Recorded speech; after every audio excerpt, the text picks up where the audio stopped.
जय हिंद स्टूडेंट्स। तो आज जो है हिंदी में हम लोग चैप्टर नंबर पाठ 18 वस्तु एवं सेवा कर जीएसटी पढ़ेंगे।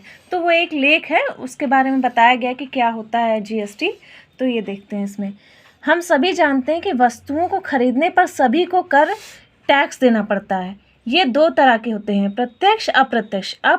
प्रत्यक्ष कर का उदाहरण एक नौकरी पेशा व्यक्ति द्वारा सरकार को दिए जाने वाले इनकम टैक्स से है। जबकि जब हम कोई सामान लेते हैं तो उस पर लिखी एमआरपी के हिसाब से पैसे देते हैं। अगर हम ध्यान दें तो एमआरपी के बगल में लिखा होता है इंक्लूसिव ऑल टैक्सेस, यानी कि उस मूल्य में टैक्स भी जुड़ा होता है जो सरकार को जाता है। इसका मतलब इस मामले में भी हम टैक्स देते हैं, पर अप्रत्यक्ष, इसलिए एक तरह का यह अप्रत्यक्ष कर है। भारत में वर्तमान कर संरचना टैक्स स्ट्रक्चर अत्यंत जटिल है। राज्य सरकार एवं केंद्र सरकार दोनों के द्वारा कर वसूले जाने की वजह से भारत में अलग अलग प्रकार के कई कर मौजूद हैं। अलग अलग करों की मौजूदगी के कारण व्यवसायियों को कई दिक्कतों का सामना करना पड़ता है। जीएसटी भारत में 1 जुलाई 2017 से लागू हुई है। एक महत्वपूर्ण अप्रत्यक्ष कर व्यवस्था है जिससे सरकार व कई अर्थशास्त्रियों द्वारा इसे स्वतंत्रता के पश्चात सबसे बड़ा आर्थिक सुधार बताया है।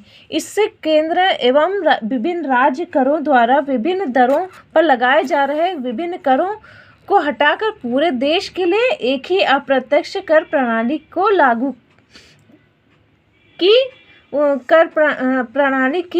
जाएगी, जिससे भारत को एकीकृत साझा बाजार बनाने में मदद मिलेगी। भारतीय संविधान में इस कर व्यवस्था को लागू करने के लिए संशोधन किया गया है।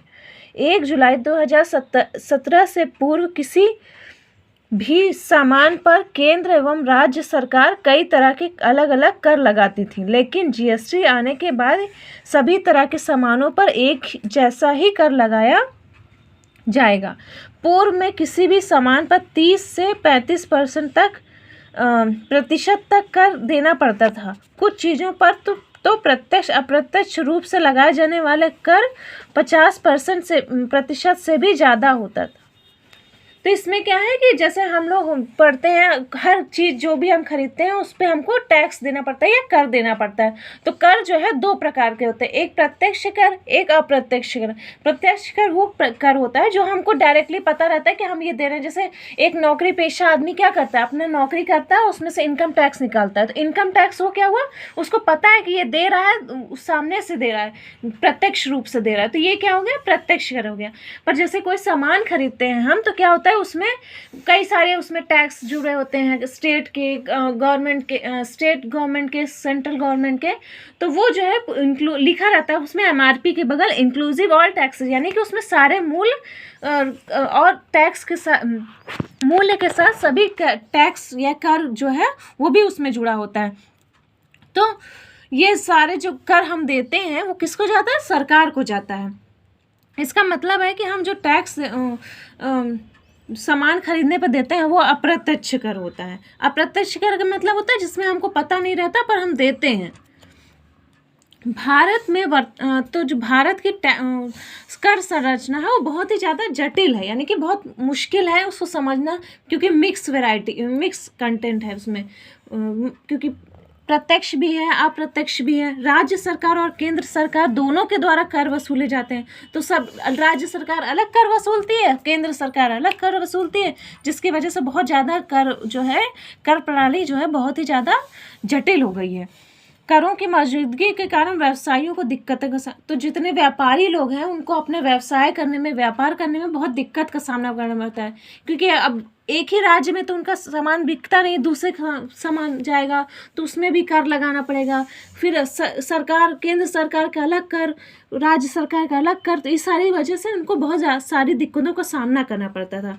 तो पर जब जीएसटी आता है तो ये बहुत ही महत्वपूर्ण अप्रत्यक्ष कर व्यवस्था, यानी कि ये डायरेक्ट का टैक्स नहीं है, ये इनडायरेक्ट टैक्स है। तो ये जो है इसमें सरकार के और कई अर्थशास्त्रियों को ये बहुत ही एक तरह से आर्थिक सुधार के रूप में देखा गया। और ये कब लागू हुआ? 1 जुलाई 2017 को। इसे केंद्र एवं राज्य सरकारों, जो जैसे कि केंद्र और राज्य सरकार अलग अलग कर लगाती थी ना, वो सारी चीज़ों को ख़त्म करके सिर्फ एक कर लगा दिया गया। तो इससे क्या हुआ कि बहुत सारी जो दिक्कतें हैं हमको सामना करना पड़ता है वो थोड़ी कम हो गई। भारतीय संविधान में इस कर को लागू करने के लिए संशोधन किया गया। तो जो संविधान है हमारा, उसको इसको प्रणाली को बदलने के लिए संशोधन किया गया, तब जाके जीएसटी लागू हुआ। तो 1 जुलाई 2017 से पूर्व जो सामान खरीदा जाता था उसमें केंद्र और राज्य अलग अलग तरह के कर लगाती थी, पर जब जीएसटी आ गया तो सबको एक ही जैसा कर लगने लगा। तो इससे बहुत सारे फायदे हुए। तो क्या हुआ, पहले हमको सामान में 30 से 35, तो फिर क्या होता है कि जीएसटी पहले सामान जो होता था 30 से 35% तक कर देना पड़ता था। उसमें क्या होता था, जिसमें प्रत्यक्ष अप्रत्यक्ष दोनों होते थे। और कभी कभी ऐसा होता था कि 50% से भी ज़्यादा उसमें कर देना पड़ता था, प्रत्यक्ष और अप्रत्यक्ष मिला के। Thank you.